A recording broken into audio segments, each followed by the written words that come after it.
Hey up everybody, my name's Joshua Morrison, director of Johnny Moz's Lessons in Confidence. Today I want to talk a little bit about why it is that I'm doing this, why I'm doing these videos. And I wanted to circle it into the money aspect because YouTubers don't really like talking about the money side of things, because I think with the parasocial relationship they want to give off this image that, you know, they do it just completely out the kindness of their hearts. And I love doing this. I love, you know, inspiring people. I love making people feel good and all of that. And that is the main reason why I do this, right? However, certainly money, you know, is needed in this society. Obviously, we need to pay bills, we need to buy food, we need to keep a roof over our head, etc., etc., right? Everything that you want costs money, right? Whether it's a little bit of money or a lot of money, right? So I started this YouTube channel without really any aspiration of making money, and that's very key. I think if you're going to start a YouTube channel, do not, I repeat, do not think you're going to make a single cent or penny or yen or whatever. Do not think you're going to make any money, because if you go into it with the expectation of money, you are just going to leave yourself disappointed, partially because I think you're going into it for the wrong reasons. Same way you shouldn't try and get a driving license so that you can start speeding all over the place. You should not get into creative endeavors because you want to make money. You should get into creative endeavors because you want to pursue creativity and you hope that people will enjoy what it is that you do, whether that is for money or not, right? So now I'm at the position where I do make money off of this. I do make well, at the moment, no, I don't make much anymore, but when this channel was at its height, I was for a couple months able to live just off of this YouTube channel. And you know, in a fantasy world, I'd love to go back to that, right?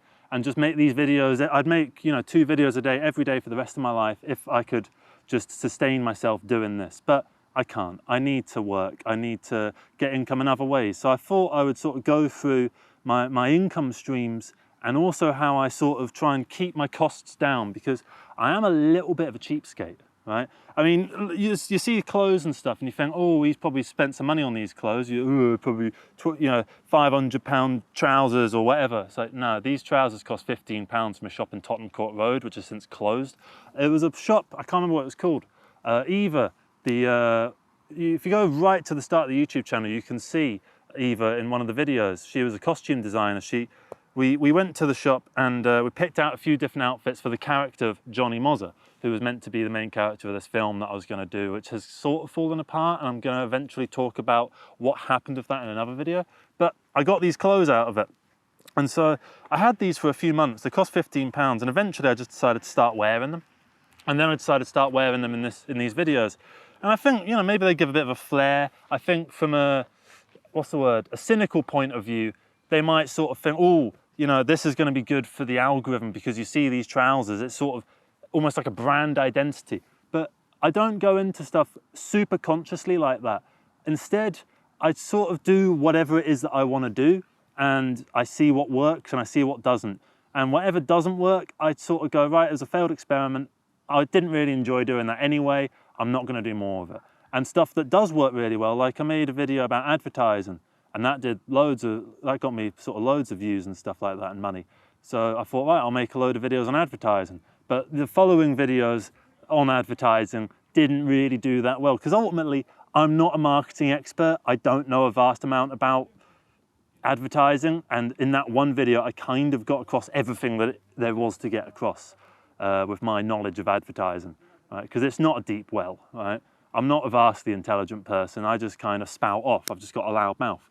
So what I sort of realized with this YouTube channel is I've got the absolute, and this is why I came back, because I took a long break and I was sort of wondering if I'm going to keep doing this. I thought, you know what, I've got something really good here. These videos are quite easy to make. People get something really good out of them. I get emails and comments from people that say that I'm inspiring them. It really warms my heart when I see, like, someone made an album because of me. I don't think he started the YouTube channel because of me, but I think it sort of helped. Like, it was sort of one of those things where it was like an inspiration point. I think he was going to make the YouTube channel anyway, but he started kicking off. He's gotten about 2,000 subscribers, and I'm like, fucking hell, that's amazing. You know, you get fan art and stuff like that, or you get comments that are really long and they go into like their life story and how, you know, these videos have helped them in some way. That to me is way more pay than the £20 that I make per week now. That's what I make now. Actually, no, £20 a month, sorry. I don't make a vast amount on this YouTube channel. So this is where I'm gonna get into the different streams of income that I have. So main one is my full-time job, which I ended up getting after I left my last job, which was at a pub.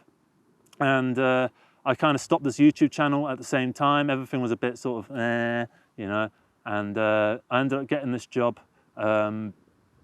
So this job brings in, you know, enough, that brings in, you know, a normal amount of money for a full-time job, right? I'm not gonna say how much because all right, it's about 2 grand, right?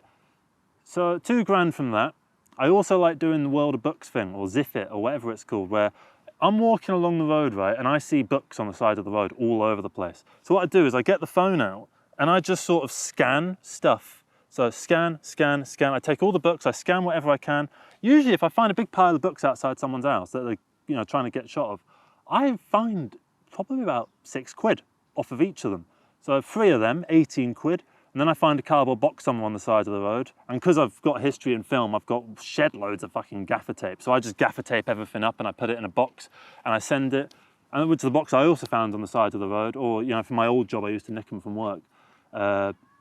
So I would then take that box to the nearest corner shop or petrol station for something called InPost. And then InPost take it off and then they do something with it. And then a couple of weeks later, the 18 quid ends up in my bank account. And that happens once a month, so £18 plus £20, so that's what, £38. I also have an eBay page where I sell whatever bits of tat that I'm trying to get rid of. Recently I sold a light bulb for 40 quid, which I'm pretty happy with. So on my way to work tomorrow, during my lunch break, I'm gonna take the box to work, I'm gonna leave it in my locker, and then I'm gonna go to the post office on my lunch break, and then just put it in there. I think I make something like 35 quid off of the 40. As eBay takes their little cut, and I think bank takes their little cut. So 35 quid off of that, you know, pretty happy with that. If I make a sale like that once a month, you know, we're talking what, 30, 50, 70 pound a month, just off of that sort of stuff. And those are my 3 main ones. I also have, this isn't self-promotion, I promise, I'm not like telling you to do this, although I will link them in the description just in case. Ko-Fi, Patreon, YouTube members, although YouTube members gets counted in the £20 a month thing for YouTube. So, you know, occasionally, every couple of months, I get a little donation, you know, that's quite nice, but I don't expect that, you know, that's just a nice little thing. And for me, that kind of money goes into what I call my fun fund. So, you know, if I want to buy something that's sort of like, I don't need it, it's not towards saving or anything like that, it can come out of that money, you know. Like when I was doing I was uploading a lot of music to Bandcamp and Spotify and all that, and I was making something like £30 a month at the time. And that money went into what I call my music fund. So anything that came out of the music, any revenue that I made from the music, went straight into, you know, buying strings or buying guitar picks, you know, stuff like that, or like XLR cables if one's broken, or guitar leads, you know, that kind of thing. So I would do that. And that's why I like having these multiple streams of income. I love it. I almost live for it. And I've got a mate who's really into, you know, all the stocks and shares and stuff. So I've been talking to him about figuring out how I'm going to do the stocks and shares. My idea is to do a dividend pie on Trading 212. So you get a pie, there's these like pre-made pies by people that are way more knowledgeable about this shit than me. So my plan is send my mate all of these different pies, let him sort of go, don't do that one, that's fucking bollocks, don't do that one. That one's okay, yeah, sort of that thing, you know. And then, you know, you're looking at Coca-Cola and JCB and places like that where they pay dividends. I can't remember if JCB does it. I know Coca-Cola does it. And then, because I had about 150 quid in these dividend pies about 5 years ago, and I was making a solid, you know, 5 to 50p a day, which if you work that out over the month, we're looking at somewhere between sort of £5 and £15 a month, or £1 and £15 a month. That's a nice little something. And if I can put my whole savings into that, you know, say that's, I don't have it yet, but my goal is to get to 10K by the end of the year. 10K in the dividend pie. So you take 100 and then times it by another 100, and then you take that 50p, so £5 and then £50. I mean, it's not going to happen. It would be somewhere more like £5. But £5 a day, you know, for doing absolute fuck all, that's all right. And that's just from the dividends. That's not even counting the growth of the companies themselves, you know. And, you know, I don't like Trump or anything like that. But, I mean, my hope is that the main thing you can be reassured of is that all Trump's interested in is making the numbers go up on the fucking stock market. And I'm not American anyway, so I don't end up feeling the adverse effects of his horrible policies and stuff like that domestically. So I can just sort of ride the fucking high until 2028, you know, or possibly later, you know. So those are my sort of main sort of streams of income, and a couple that I want to do. And then I also want to get back into uploading music to places, because I realized I was making more money than I thought on the music. And it's a good, I don't know, I don't want to start just doing music just to make money, because as I said at the start of this video, do not ever do creative endeavors for the sake of making money. And it's very, very easy to forget that. In fact, I've forgotten it in previous times. But, you know, even with this YouTube channel, I should never take money for granted. You know, even that 20 quid, I shouldn't take it for granted. It could be zero, right? And I should be absolutely A-okay with that. It's almost like gambling, because it's not a consistent stream of income. I don't know how much I'm gonna make from month to month. And that was kind of the big problem with, you know, relying on YouTube income, is you don't know how much you're gonna make. If you have a bad month, you're not making rent that month, you know what I mean? So I try to sort of, I am a bit cheap, you know, with things. And I like making money in all these various little ways, you know. When I get a driving license, I'd love to get into scrapping metal as well, because I don't know, that's just, I see so much metal on the side of the road, and it's easy to pick it up, take it home, and then when I get enough, lug it in the car, send it off to wherever, scrapping place, and get, I don't know, 30 quid for it. I'd be happy with that, you know. Considering the petrol to get there would probably be sort of, I don't know, £5, so you're looking at £25 profit, plus, I don't know, let's call it £10 of like the equivalent of wage for me going to the scrapping place, scrapping it, and then coming back. You know, you're looking at about £15 profit just from that. Plus, realistically, you're actually making £25 because you're just looking at the base costs rather than, you know, my actual time, which I'm not paying for, you know what I mean?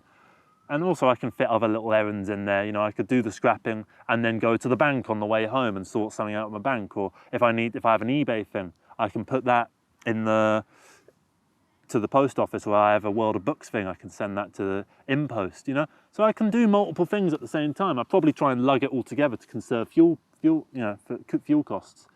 And I like this. To me, this isn't like a problem. I like all of this. I love, is it grafting? I don't know. I mean, the work, full-time job, obviously it's grafting. It's got physical labor involved, so, you know. I've cancelled my gym membership actually because there's enough physical labor involved that I don't need my gym membership anymore, which that's another £35 a month saved. So £35 a month minus from, you know, or plus, you know, because I'm now getting that money back because I'm not spending it every month. We're looking at somewhere like £100 a month for money that is outside of my job. And that's nice little fun money, you know.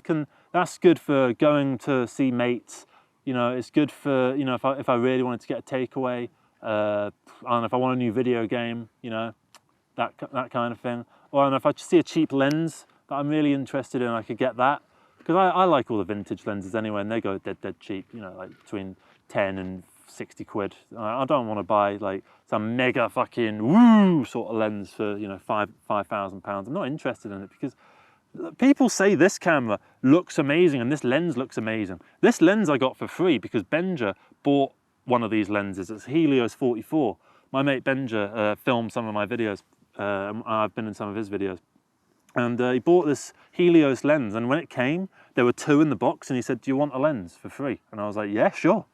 So I paid nothing for it, but realistically, it was only actually cost 40 quid. And people say, it's amazing, this lens, it looks so good. So money doesn't matter in that sort of way. Money doesn't necessarily equal good results. The same way if you pay, I don't know, a Tesco employee £100,000 an hour, he's not going to do 100,000 times as good a job compared to his current salary. I suppose 10,000 times as good because he probably makes more than £1 an hour, unless he's in, I don't know, Sierra Leone. Do they have Tesco in Sierra Leone? Or is the minimum wage higher over there? I don't know. Because I imagine, you know, as globalization's happened, you know, wages go higher and stuff like that. Anyway, the point I'm trying to make is I like to live quite cheap. So I've now gotten into the where the money comes from side. Now I'm going to go into how I sort of live, right? You can sort of imagine Lenny from The Simpsons going, please don't tell them how I live. You know? So when I first started this job, you know, I was getting the Tesco meal deal every day, and that was £3.85. Times that by 5, let's round up to 4. So 4, 8, 12, 16, 20. £20 just on a meal deal, right? Now I get wraps. I make my own wraps at home. So I can get 8 wraps for £1 from Lidl, right? And I got 15% off because of the bloody Lidl Plus thing. So we're looking at 90 pence for those, £2 for some chicken, you know, like ready to go sort of chicken. What else?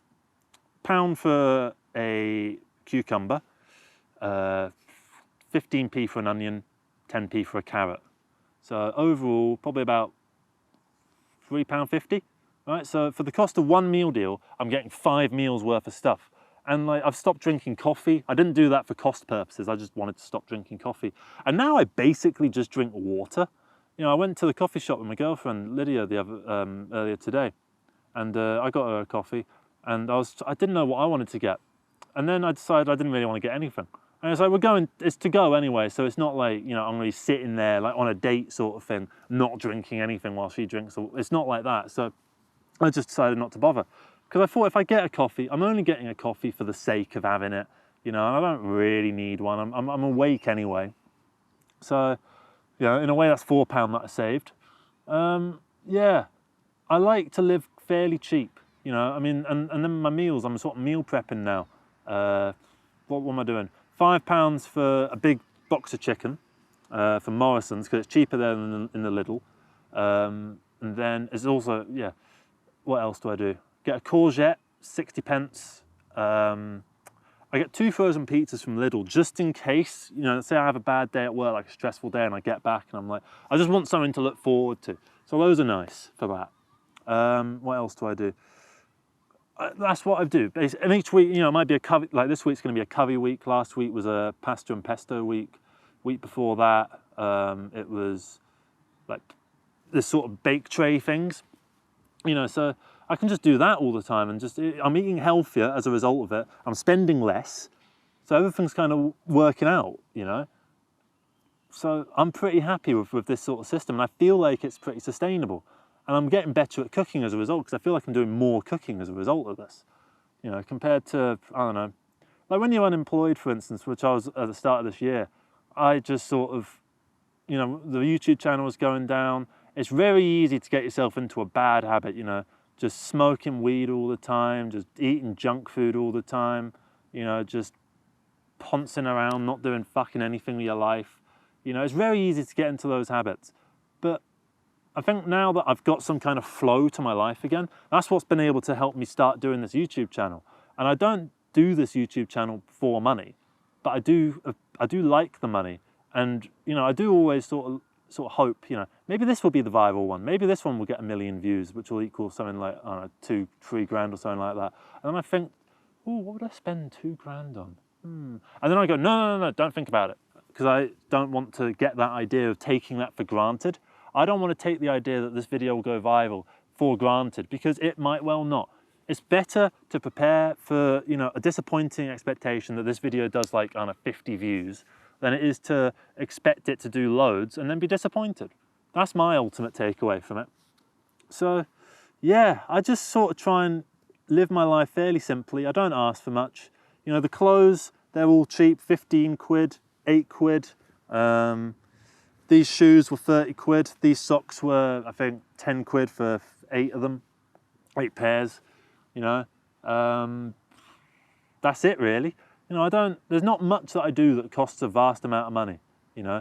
Obviously, I mean, I do like smoke and stuff, so tobacco, but then I get the tobacco abroad anyway, you know, because I can buy 5-packet Pueblo from Germany for 44 quid, or 44 euros, sorry, which works out to about 38 quid, or something like that, compared to buying 1 packet of tobacco in this country, 50 grams amber leaf, which costs £40. £40 for a fucking single pack of tobacco. And I've made a pledge to myself, ever since COVID started, I'm like, I'm never, ever buying tobacco in this country again, right? because I got fucked by Brexit. Well, I didn't actually. I got lucky because of Brexit. Just before Brexit went through, I went to Bulgaria and I brought back 25 packets of tobacco, which lasted me like a year and a half.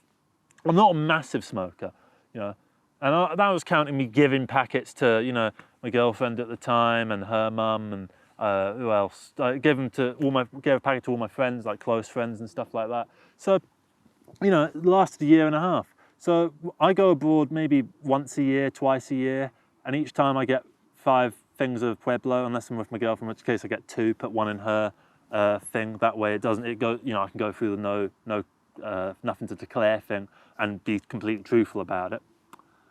So yeah, that lasts me. So I don't have to buy tobacco in this country. Papers and stuff like that for your cigarettes, you're not looking at much for that. You're looking at maybe £4 a month at most, you know.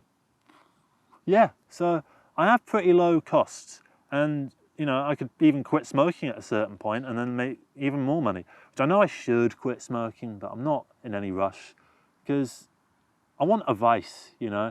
I don't drink, you know, I work a lot. I'm one of those sort of people that likes to be busy all the time. I think smoking goes along quite well with that, you know. It's nice, say, having a fag when you're just sort of going to do something important and then, you know, having a break. Yeah, anyway, this isn't about smoking, this is about saving money, which I know that's sort of going against the whole point, but, you know, say if you want to count the smoking, the fun money, it's still covered per month, and I'm only doing that twice a year, you know? So I'm pretty happy with my outgoings in terms of just like, you know, the things that aren't necessary, you know? I don't go getting takeaways, I don't go buying like bloody Costa coffees all the time. I mean, I'll do it if I'm with other people. I'm not gonna be like a social cretin who just sits there doing nothing. Like, no, I'm you know, engaged in society and stuff. But I don't want it to become a major thing. So yeah, I'm pretty happy with how things are at the moment. And my goal is with saving, I want to save as much money as I possibly can and eventually get even just a 2-bedroom flat somewhere in West London with my girlfriend Lydia. That'd be lovely. Then we could get a cat. I wanted to get a dog, but I feel like a cat, we're more, realistically, we're going to get a flat, you know, because of the economy and stuff. So you can't really have a dog in a flat. So it's probably going to be a cat. But cats are lovely and they're peaceful and they're nice. So that would be and that image of, you know, me and Lydia, you know, sat on the sofa watching the TV and the cat's there, you know, stroking the cat, it's on your lap, and then it gets up, it does a stretch, and then it goes off and eats its food, you know, that's lovely. That's an amazing sort of image that keeps me going. It keeps me motivated. In fact, it's kind of why I came out here, because I wanted to talk about it. It was why I want to do this so that I can achieve that goal of that image in my head. I want to actualize it because, you know, I love that woman. I want to live a long, fulfilling, prosperous life with her. Ultimately, yeah. I think you need a reason to do stuff like this, you know. You need a reason to create, you need a reason to work, you need a reason to save, you need a reason to scrimp and save. So that's my reason. And that's my ultimate reason. And then alongside that, I've got other reasons, you know. I like, you know, saving up for a rainy day just in case. And I also like doing this YouTube channel just because, you know, it's so nice seeing the people sort of react to stuff and get something out of these videos. It really warms my heart to see you guys' comments in the thing below. Incidentally, put some comments in the thing below about this. How do you save money? Have you seen any places where I could save money? And don't say the tobacco, right? You know what I mean? And don't say I should switch to vaping either. I tried that for a couple of months and I just started hucking up this black gunk and I thought, oh God. And then I ended up smoking and vaping at the same time. And the problem is I don't want to vape, and because with vaping, right, 1, you can do it inside, 2, you can have 1 puff. I don't want 1 puff, I want 1 fag, right? If I want 1 fag, I've got to sit there, I've got to roll it, and I've got to dedicate myself to having a whole fag, otherwise I waste it, and I don't like waste. So that means that I smoke less, right? When I was vaping all the fucking time, and I was just getting more and more into the vaping. I don't really understand how it's meant to fucking make you stop smoking. It makes no sense to me. It's like trying to quit, I don't know. It's like trying to quit public transport by driving everywhere. It doesn't make any sense, does it? So, yeah. that's it from me. Thank you very much for watching this video, everybody. Sorry if it got a wee bit dark towards the end. It's the part of what happens when you do these videos at sunset. Yeah. So yeah, leave some comments below about, you know, where do you think I could save some money? How do you save money? Do you save money? And do you actually maybe think there's an ideological or philosophical reason to not save money? And it's something to do with living in the moment, perhaps? You know, let me know in the comments below. But ultimately, love you all. You're all pretty fantastic. And I'll see you again in the next video. So thank you very much for watching, everybody. Take care and bye-bye.